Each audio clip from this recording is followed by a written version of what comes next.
All right, with me today is Jason Abrams, none other than the man, the myth, the legend. So Jason, could you real quickly tell everybody that's watching here just a little bit about yourself and your path to where you are today? Yeah, this is my 21st year at KW. I've had every kind of job in it almost. I've been a TL, I've been a single agent, I've been an OP, I've been an expansion owner, a regular team owner, and most recently, I'm the VP of Industry here at KWRI. Now, Jason, you've had a long, illustrious career. You've done a lot of big things, great things. What led you to wanting to take on the role of what you just mentioned within KWRI?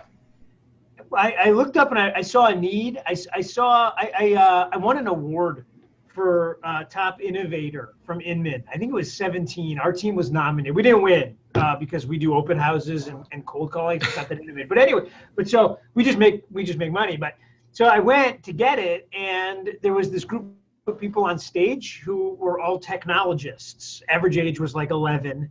And they were all talking about the future of the residential real estate industry. And it dawned on me in that moment that none of them were ever in the real estate industry.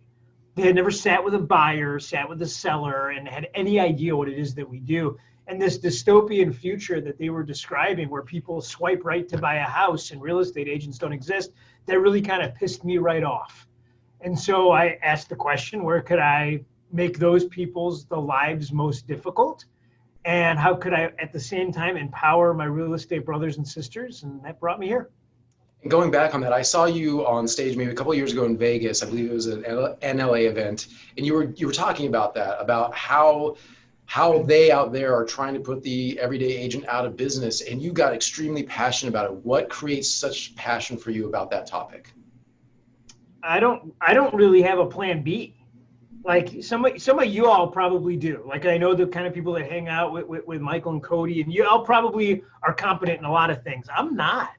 Like I graduated high school with a 1.8 GPA. I mean, they don't let people like me be doctors or lawyers. And other than the modeling thing, like this is it for me. And I don't know what else I would do. And so I'm married to residential real estate. It's married to me. I'm an immovable object here, and I am dead set against anyone trying to take it away from us. So that's a perfect segue into this next question about what advice would you give to someone that wants to be that immovable object, or that really wants to marry, as you say, residential real estate? I think in large part, that's simply a decision to make, meaning you decide you're going to be an immovable object. Once you've made that decision, you're 90% of the way to success. The other 10% is just what habit you wake up and do every day. And that's the equation. And I think a lot of people, they have a really difficult time creating new habits because they haven't made the decision that they're willing to be unmovable in the space they want to conquer. And so they decide they're going to eat better, or they're going to work out more, or they're going to read more, they're going to do all these things. Absent, though, of making the determination, a self-guarantee, an immovable commitment to whatever that thing is, it doesn't matter how many habits you try to put in place, you'll fail at all of them. You ever try to like join a gym in January? Like you all know where that goes in March, right? Yep. It's because you didn't make the ultimate commitment. You made a momentary commitment. And I don't know, in life, if you make 1 or 2 or 3 immovable commitments, I think that's probably a lot. And then you have to honor them.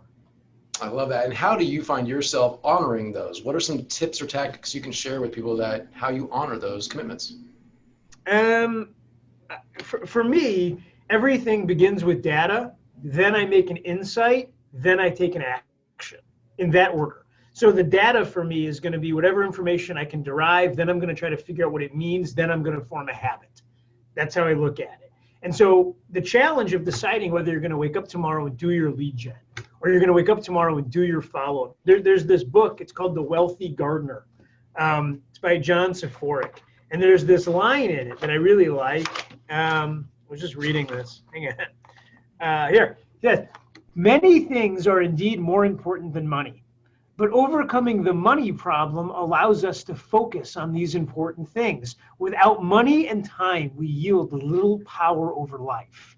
When faced with a problem that money can solve, and we have the money to solve it, then we face a trivial problem. But lacking this money, even the smallest of life's problems can turn into the worst of life's problems. And I'll tell you, when you understand that, Then you look up and realize that you're going to need a habit to create money, which then allows you to solve the problems of life. Everything becomes easier. Yeah, and would you say that most of us, most people out there in general, get sucked into the stuff, get sucked into what they would really like to be doing, and yet they haven't had that habit of making money. So then all that gets washed away because the stress of money is the number one stress to take your focus off what actually needs to be happening. Have you experienced that or seen that? Yeah, I think you get caught up in the realtor roller coaster, and a lot of that is it's unreliable. I don't know where my next check is coming from. I don't know when it's coming, so I'm stressed about money. I also want to do all these things. Keep in mind, the only thing money does is it gives you more options. Like you get to take different types of vacations. You get to drive different cars. Like options are really important. And so when you look up and realize that you can have an infinite number of options as long as you actually took the right habits, that's when you realize ultimate freedom. You'll just fight that idea your whole life because you're humans, and that's just what humans do. And I do the same thing. But take my word for it, the people that enjoy the greatest level of freedom are the ones that figured out the easiest habit to produce the money, which then gave them options. They've just chosen freedom. I love that. And what's one of the greatest lessons around this that you've had to learn the hard way? I mean, I've learned every lesson the hard way. Me too. So, I mean, I can tell you that there's some just really basic, simple, universal truths. Number one, people do business with people they like, period. So if you're going to fight that, you're going to have a real problem. You better get really clear at asking the question every day, do more people like me at the end of the day than liked me at the beginning of the day? If the answer is yes for one person, you're going to be okay. If it's yes for 3 people, you're going to be a capper. If it's yes for 50 people, you're well on your way to being a mega agent. That's how you grade the day. Number 2, there's one way to solve problems in life, and it's really simple, and it has to happen in order. Number 1, model and system. Number 2, technology. Number 3, people. Anytime you try to solve anything in a different order, I promise you it will not be a lasting solution. It's going to break. So you joined a team in order to have models and systems. They have mastered technology. They are helping you meet people. You have the full equation. The only question will be whether or not you do your part within that relationship, because I know Michael and Cody, they're not going to be the weak link. And the third thing that I think is really important is the essence of all sales is truly loving and helping people. And I think that's done through 3 really simple ideas. Number 1, authenticity. The me you're experiencing is always going to be real. Number 2, empathy. The me you're experiencing cares about you as much as I care about me. And number 3, logic. I have a plan for your future that makes sense. Let me be your fiduciary and show it to you. Those are the things I've learned in life. And when you put it that way, it sounds simple. The application may be more difficult, although if you can always bring it back down to, no, if it's just these 3 things, I'll have success with this because I'm putting other people first. And I love that. All success is found in simplicity, and everything wants to naturally become more complicated. You choose. Now, the last thing for you, Jason, is what's your single greatest piece of advice for someone that's experiencing a challenge around growth or around mindset in today's world?